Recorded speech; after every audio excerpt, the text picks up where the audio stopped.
In this video we're reviewing Polarsteps, a travel app that automatically tracks your journey, maps your route, and turns your adventures into a visual story.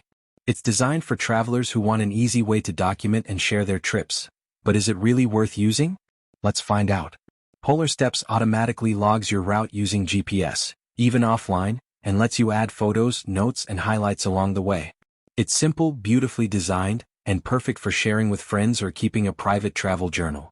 One standout feature is the printed travel book option.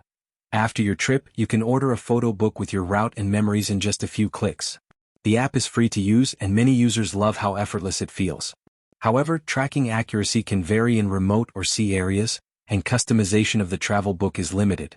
It's also more of a travel diary than a full planner. There's no built-in flight or hotel management. For group trips, only one user can update each journey, which can be inconvenient. Overall, Polarsteps is excellent for storytelling and memory keeping, but not ideal for complex trip planning. Subscribe for more honest, data-based app reviews and smart travel insights.